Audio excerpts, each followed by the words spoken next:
Do you resist allowing yourself to take breaks or rest? I find so many people with neuroplastic pain struggle with this and struggle with allowing themselves to have downtime and rest. But the issue is this will actually start to worsen neuroplastic pain. So in this video, I'm going to talk about why we're so resistant to resting and how we can work through this. So let's get into it.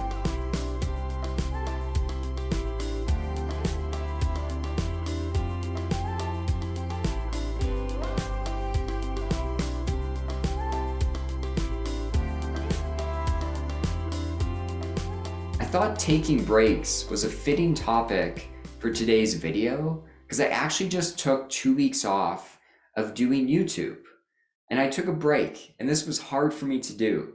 I'll admit that to you all. It took some convincing. My partner was trying to convince me, hey, take a break, you're pretty busy right now. But I felt a lot of resistance to doing that. And even though I'm recovered, I still felt that resistance to taking a break or taking a pause from something I've put a lot of work into. Now, I have been doing other stuff. I have been creating other content. Me and my beautiful partner have started a podcast called The Mind Body Couple, and I'll put the links in the description of this video so that you can check that out. But I think it's so common that people with neuroplastic pain or mind-body concerns are really resistant to taking breaks. And it can be really, really hard to convince ourselves to have downtime. The issue with this is it actually starts to put our brain on high alert. So if I think back to when I was having neuroplastic pain, when the onset took place, I was in university and I was just excessively working all the time. And I wouldn't allow myself to take breaks, and I wouldn't allow myself to have downtime, and resting was just out of the option. I wasn't going to do that. And what happened is my brain just felt more and more and more in danger. And I see this a lot with people where they're so resistant to actually relaxing or having downtime. And so you can see how this can perpetuate neuroplastic pain or mind-body concerns. And I remember one of the first exceptions I had in terms of my pain reducing was when I was working at a job. And I remember I just decided that day that I wasn't going to work that hard. I was going to do my job, I'll be all right, but I just wasn't going to work that hard. I was going to take a break. And I think in that week, I actually called in sick. I faked sick, which is not common for me to do, but it gave me a rest. And by doing that, my pain actually shot down. And so you can see the benefits of actually resting and relaxing. But let's talk about why we're so resistant to taking breaks and actually resting. And there's kind of two main reasons that I see. The first one is that being hypervigilant and on high alert becomes a really familiar state to our brain. It does. I remember one of my big mentors that I talk to often told me, you're addicted to being hypervigilant. And it's true. My brain is just so used to functioning in this way. Even when I started the company that I work at now, I would always have work to do on the weekends. And so then I would make changes and I was like, okay, I'm not going to work on the weekends.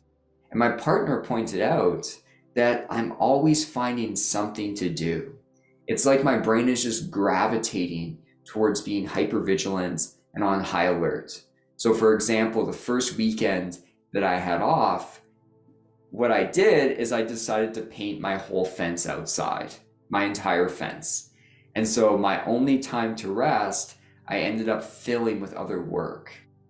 And I know a lot of people relate to this, and it can be really difficult to break that cycle, but this is one of the reasons we're resistant to doing that. And even my break that I took from YouTube recently, I felt that resistance where I was trying to relax, I was trying to watch TV, and it felt uncomfortable. It didn't feel good. And I'm going to talk about in a second how we can work through that. But this is the first reason I see that people are resistant to actually resting.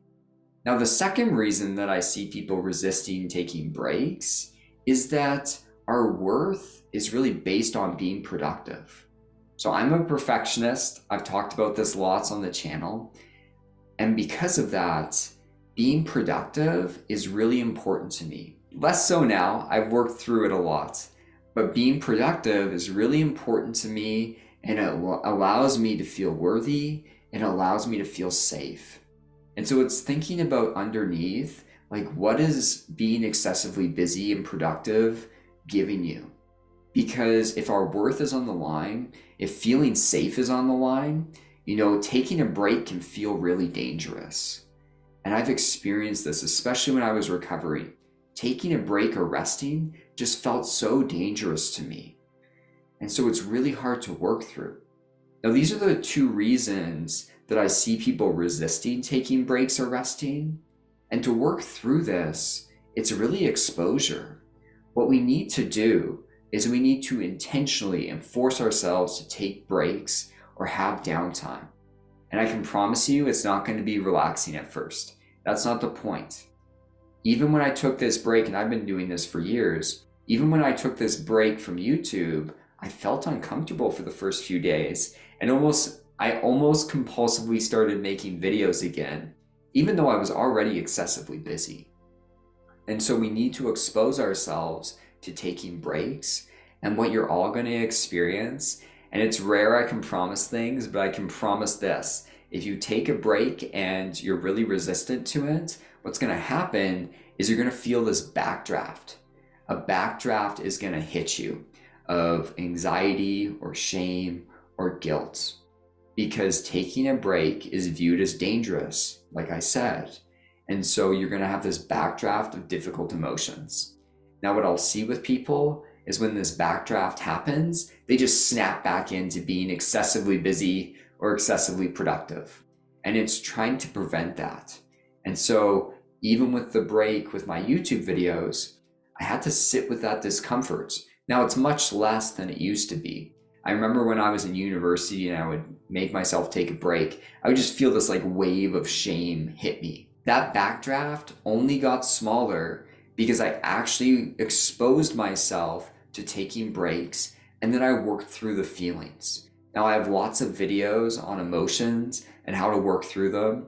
I have a good meditation on working through difficult emotions that I'll link to the top here, so you can check that out. Because after we expose ourselves to taking breaks and we feel that backdraft, we have to allow it to flow through us and for us to experience it fully with a sense of safety. And over time, it's just consistency. If you consistently do this, over time, that backdraft will shrink, and then we can actually enjoy rest. We can enjoy the benefits of our brain not being on high alert all the time. So I hope this video was helpful.